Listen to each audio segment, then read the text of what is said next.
This is Ed, and I'm in San Diego. And that picture behind me is I took it from Coronado Island, which is across from downtown, as you could see.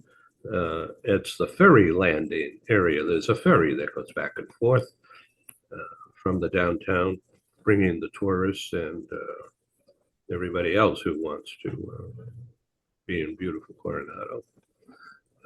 Anyway, that's that scene. Ron Cooper is here in the global meeting room. Thank you. We have a long-term agreement to do a number of broadcasts on various executive business topics. Tell us about today's theme. Ed, good to be back with you and your listeners, viewers.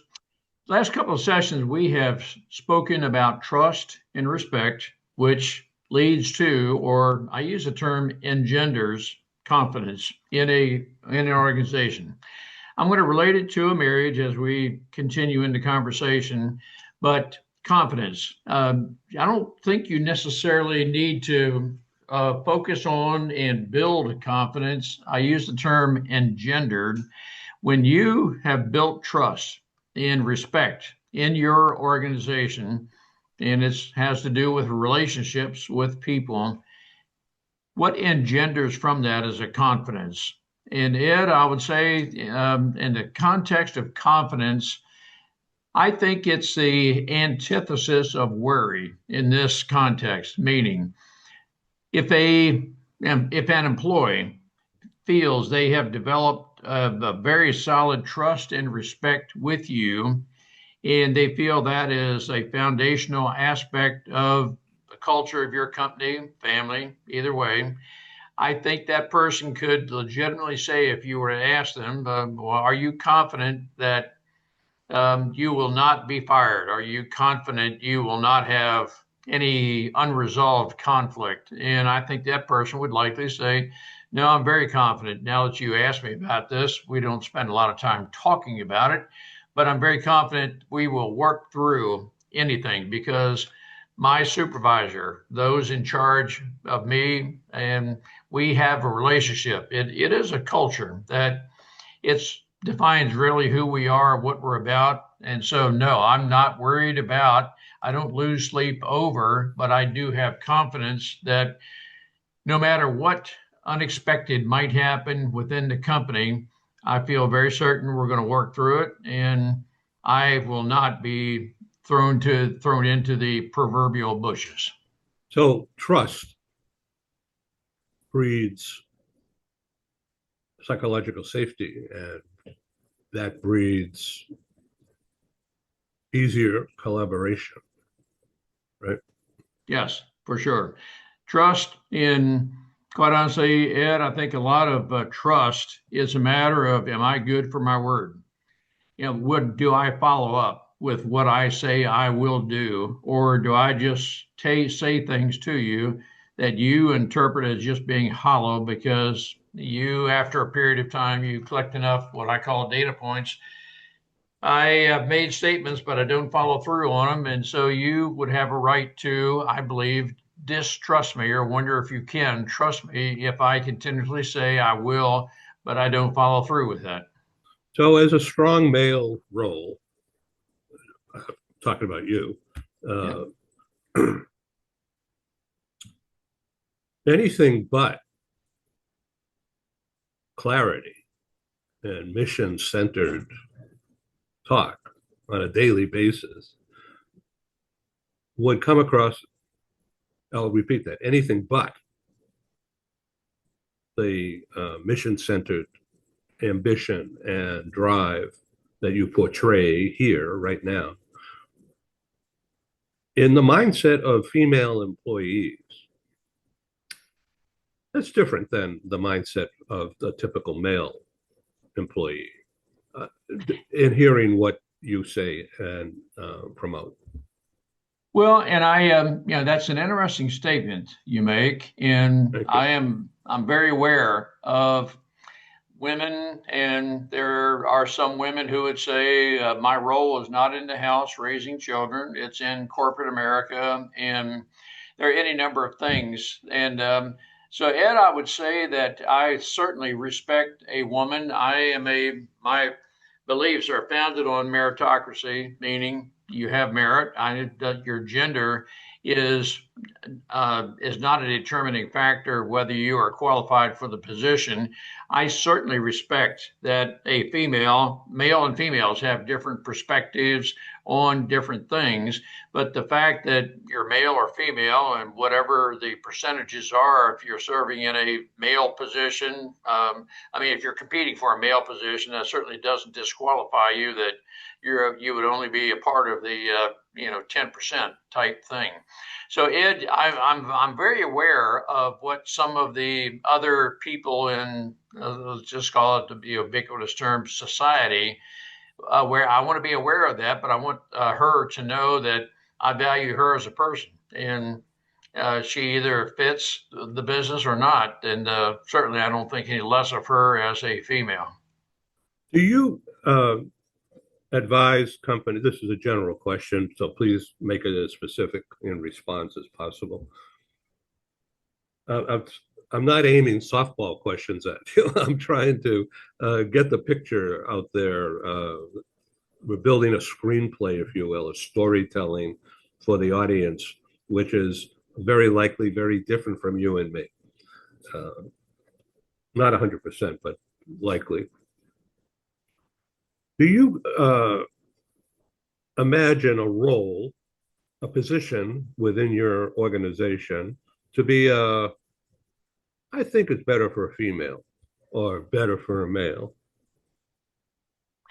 And Ed, I'm going to say not necessarily gender, but I am more so of a personality. In other words, I know there are women who are like me, have a very strong, man, I'm gonna take charge and I'm going after that, whatever it is I'm seeking, the mission. But it may be the male who is more reserved, more compassionate than she is. And so in that case, I think it's more of a personality, that the reserved personality, and some of those reserved personalities are very attuned to relationships, and they're very attuned to what it is that helps engender trust and so forth in the relationship. And so, Ed, I would respond to your question by saying, no, it's we sometimes think that women are maybe more relational, compassionate than men are, but that's not necessarily the case based on my life experience. And it's a no-brainer. Equal pay.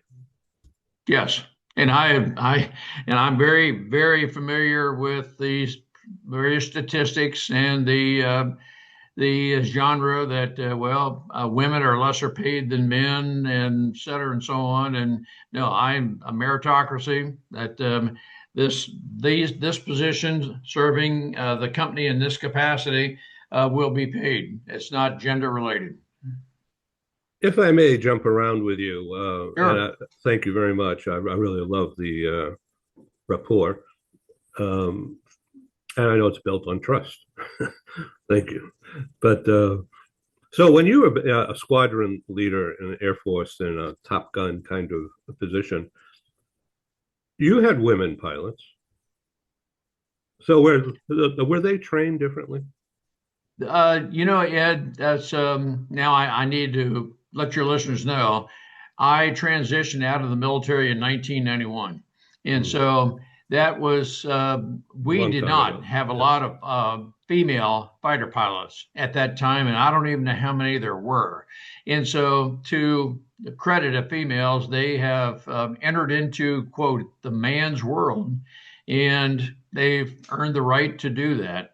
And so, we had females in the squadron, but not serving in the pilot capacity. And so there were female pilots in other aircraft, but not the F4. And I'm not. I would have to think back in history how many women were flying fighter aircraft in, let's say, mid to late 1980s, and not very many.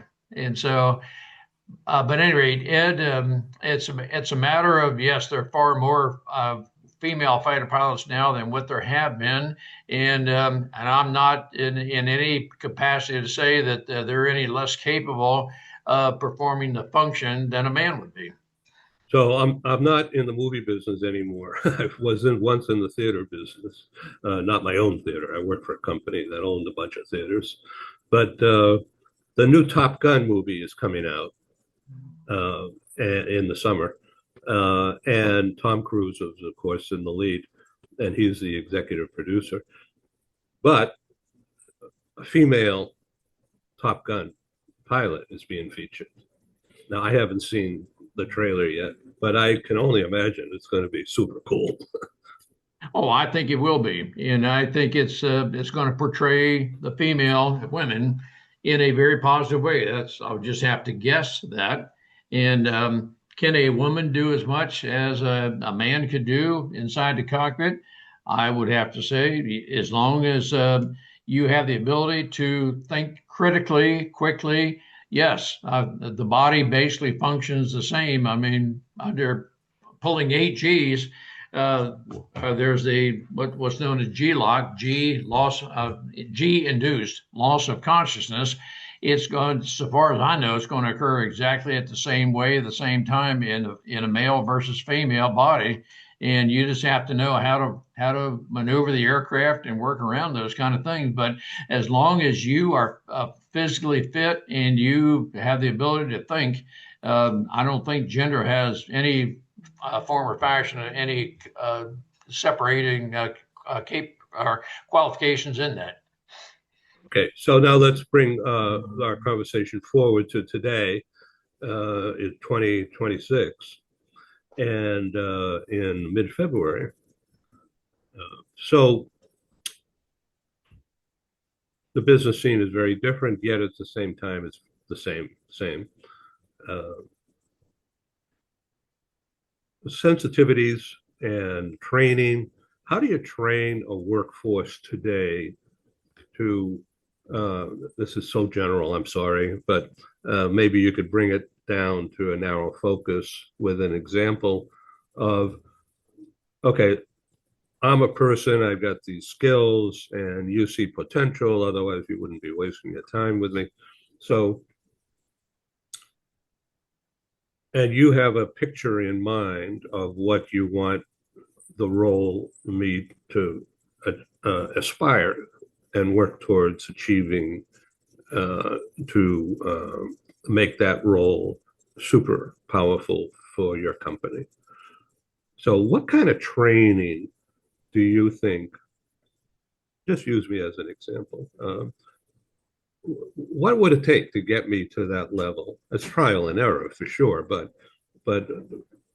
what are you looking for? And what are you going to try to achieve in that kind of executive training program? Ed, that's a very fair question, and I'm glad you're asking this. Thank you. And I will tell you that I can train any hungry person, any person who's hungry to learn, to do virtually anything. You bring into the business your values. I won't change that. And so I'm going to interview you, and I want to try to determine any prejudices you might have. If on the resume you're just almost overly qualified for whatever talent I'm looking for, that's fine. I want to know that you qualified for that part. But if you have an extreme prejudice against females, that whatever that the scope of that, I need to know that before you come into my company, because if I hire you based strictly on your talent, you could set up a very toxic environment with your hate toward women and any other prejudices you might have. So I've got to be very careful, Ed, in bringing on people that, again, I don't want to overemphasize, but I can train a person to become virtually anything I want them to be if that person is hungry to learn. But you bring in those values. And I'm likely not going to change whatever values, prejudices you have. You brought those on through your life experiences, and I need to be aware of what you're bringing into the company, because again, you could, depending on just how much charisma and so forth you have, you could be the reason we have a toxic culture.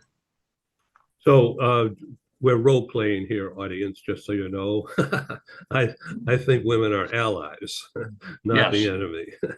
Okay, so let's go forward. Now, we welcome your feedback, by the way, out there. Send a message to Ron Cooper.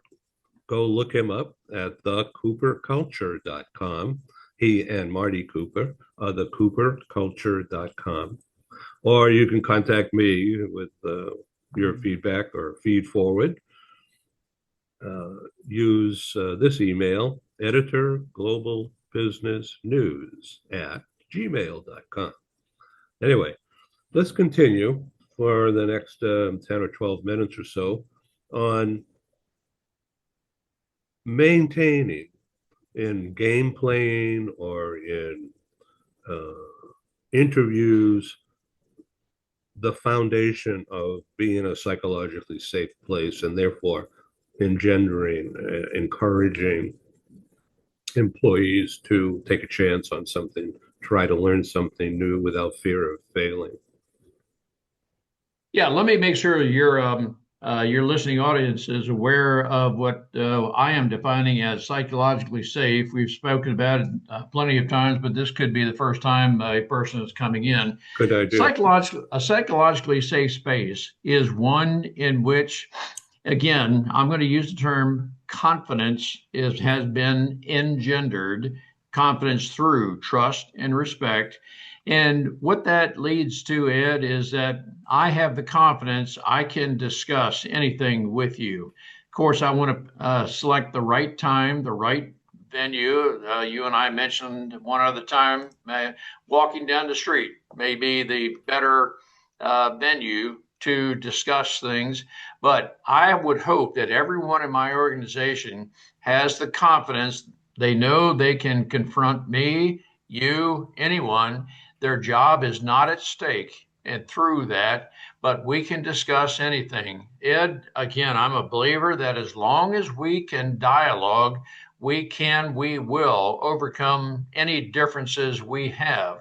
A part of the culture I create in my company is we need to determine what is a peripheral topic and what are core values. Peripheral topics are just that. You and I may differ on a lot of different things, but they're peripheral and they're just discussion points. But Ed, there's no reason that you and I should ever get to the point where we hate each other. I see enough of that inside the Beltway, which is just about 90 minutes north of me right now. The Beltway, the Capitol, and those in elected positions. I see too much of that hate and shout and so forth. And I just don't want for that kind of atmosphere to be in our companies, our families, anything of that nature. And so we can civilly talk through any matters that we have. That to me is what I define as a psychologically safe workspace. And again, Ed, it's the confidence that you and I have, and you're part of the company, but everyone would have. I feel very confident I can, select in the right time and so forth, I'll be able to talk with this person about whatever difficult topic it might be. But I have the confidence because that's a part of the culture that I have engendered in our company. Yeah, that's a long explanation to your question, but when we have that type of culture that is developed, we just know we can. And we'll be pretty certain we've selected the right time because the basic culture is there. Just as I need to be in the right attitude that I'm open to conversation, and that conversation might, on my part, be more listening than talking. So we need to close this out in about 10 minutes, but I want the audience out there to know that we're role playing here and discussing issues, but we haven't yet touched on the challenge and the opportunity of welcoming the workforce back into the office. Not doesn't have to be 100%. It could be 2 or 3 days But as an owner, as a CEO, Ron, you would want to know your talent. It's critical. They can't be remote all the time. No, you're right. And Ed, I think one of the things that when we have engendered the culture, we can say we actually work best working together because let's just say, Ed, yours and my desk is 10 feet from each other and something sparks an idea. I just, whatever it is, Ed, I may want to just swivel my head 90 degrees to the right and said, Ed, man, I just saw something here. It just triggered a thought. Ed, what do you think about? Now, if you are remote in your home, I can still ask the question, text, email, so forth, or it may be less inclined to make a phone call. But the fact that we're in the office, we're within voice distance of each other, I think does create an environment and atmosphere that is different than if we are operating in a remote location. Yes, some people are saying, well, gosh, I've got to travel and so forth, but if the environment, the culture is such that we should be able, I think, to function better as a group. But I would want to make certain that you're not here. Hopefully, I can do what I can to make sure you're not here begrudgingly. So let's take this a little further because you are in business now to be an executive coach at the top level of large companies and small companies too, but you are trained to and have trained yourself to work with large organizations.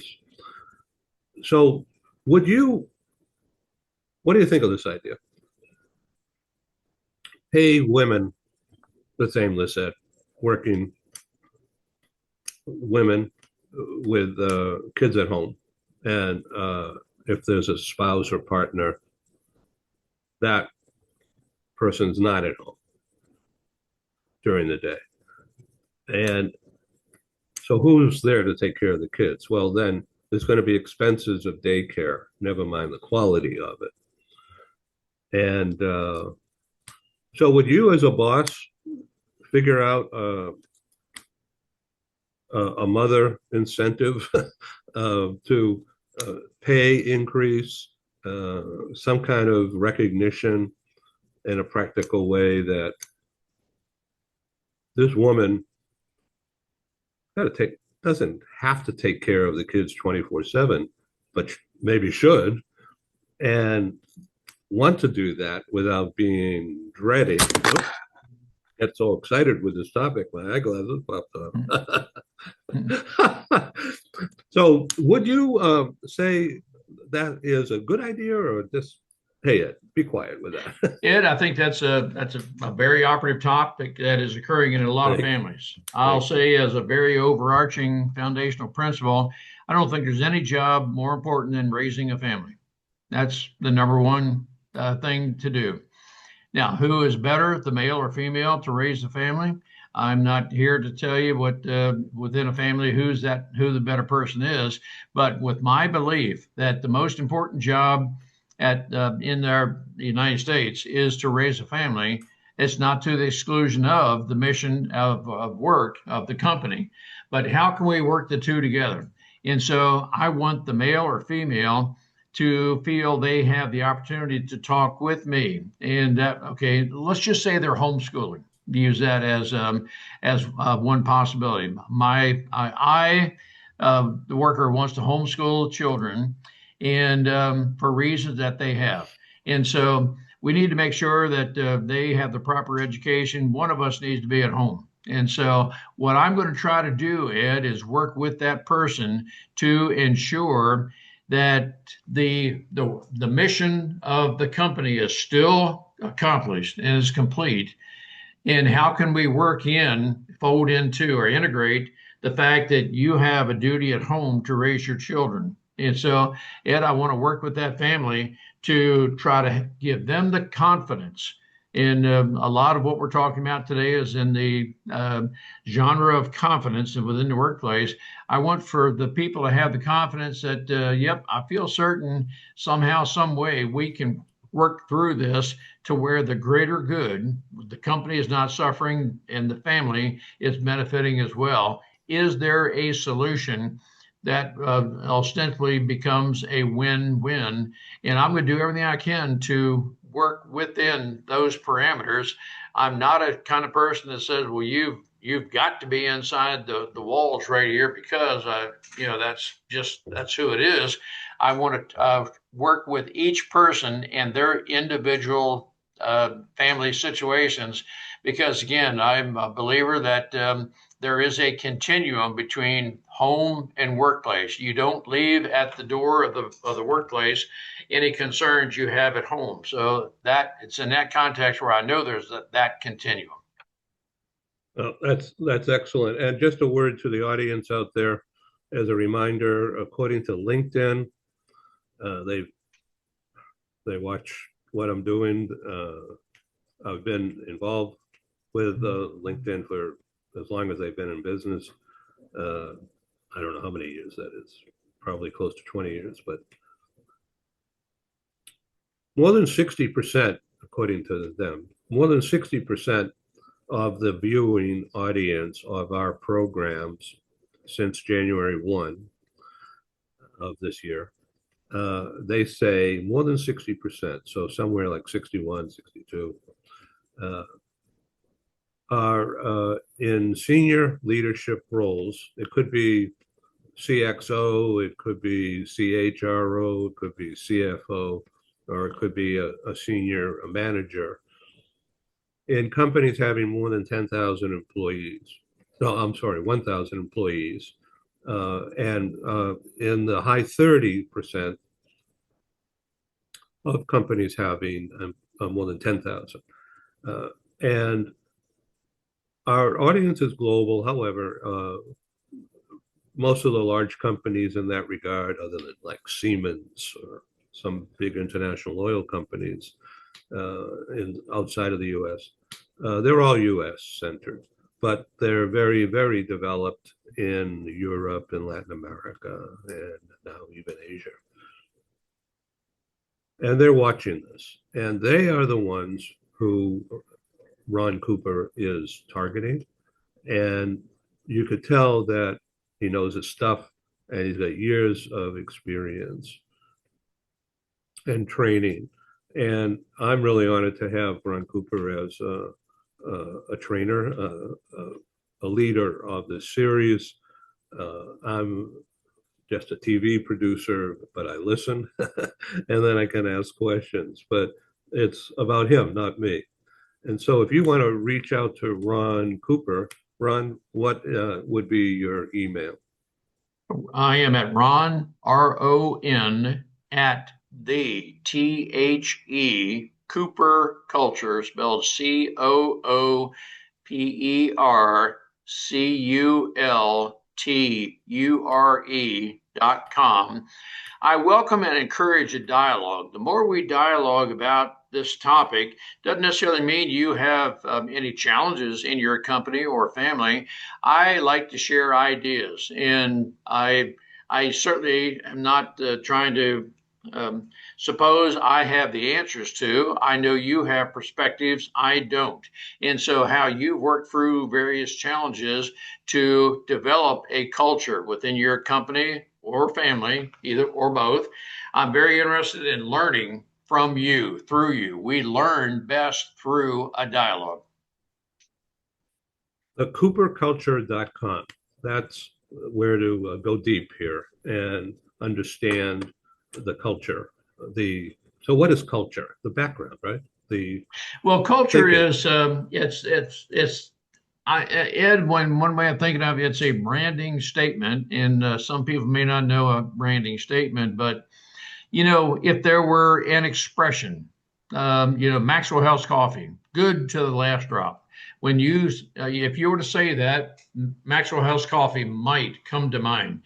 There's some other branding statements that say come to mind. Now, as far as a company, your branding statement might be something to the effect, yep, confidence. We're right there. The culture of our company has engendered confidence. Mark, Ed, I'm going to relate it to a marriage statement that I'm in a marriage. Is the spouse confident that your spouse will not engage in a tryst or affair? Well, you're going to respond to that in some way. And I know that statement right there, just that hypothetical question, might engender a thought, ooh, when you put it in those terms, I don't know how confident I am. Some marriages are very confident. Nope, I'm not at all concerned about it. But there's some others. But if for those that are or are not confident, it has a lot to do with the culture, the stability, the confidence you have in your communications and commitment to each other. And in the context of commitment, that culture is one that I, as the senior leader, am committed to you and your welfare. We'll work together. Thank you very much for being on the show today and leading. And thanks for putting up with my questions.